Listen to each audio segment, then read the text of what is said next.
I'm a recovering drug addict and an alcoholic, a person in long-time recovery. I'm a survivor.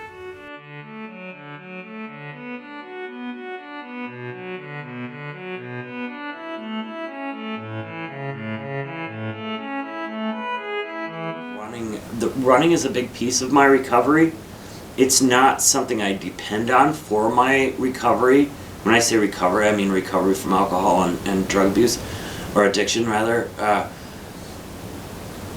Running can't be the answer to my recovery, because I'm gonna get injured, I'm gonna get hurt. The running might not always be there, but it is good therapy. And I find that at these races of ultra long distances, there are many people like me there.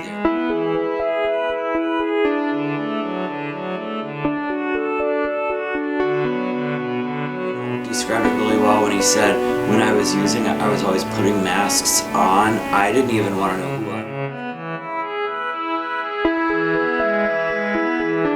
It's usually a really miserable time, and quite often it comes really early in a race. It tells me I need to eat. If the body is feeling awful, I say, what is the body missing? Okay, I need sugar, I need salt, I need some kind of calories in me to keep me.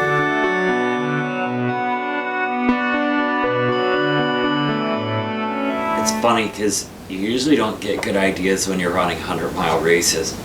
But when I was running the race in 2014, and I was just, as you're running, you talk to people, of course, other people running it, and I'm talking to a guy who, the week before, he was working with natives in the Amazon, or somebody else who's running it because of a dead friend or whatever, and I just thought everybody's got these, everybody running this thing is a novel unto itself.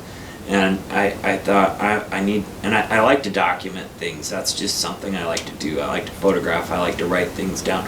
And so I said, I need to tell some of these stories. And the most important thing I could do was get the race director's cooperation. He's a good friend of mine, but in fact, I said, I need to talk to you about a book idea.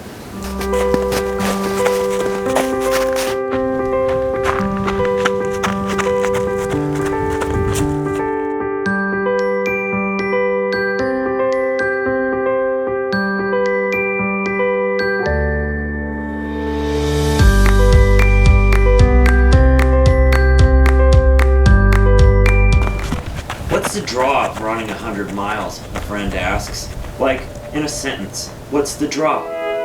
She's right to aim for the short answer. People have things to do. It's so beautiful out there in the middle of the night, I say, even when it's really hurting. Night running is magic. There's something very spiritual about ultras too. I sometimes have this little feeling near the end that I don't want it to end, although I'm happy it's ending. Then there's the people, the community. That's more than one sentence.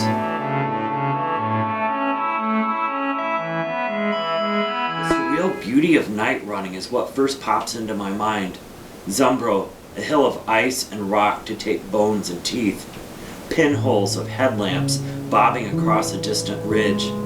The crunch of snow covers mud, sand, steam, and when I stop, say it's to tie a shoe, the high-pitched songs of coyotes silence that owl who's been whispering, scratching my brain since midnight. Superior, stars so thick I could grab handfuls from that sky. So much heat, and this air blankets me, scrapes my skin and scalp. Water tumbles rocks far below, and bats flit through that setting moon, red as a burning ember. At Beaverhead, I wander down the mountain and through what I first think is a field of boulders that transform into cows, standing, bellowing, running from me. There's a lovely solitude that comes from being on the trail at night.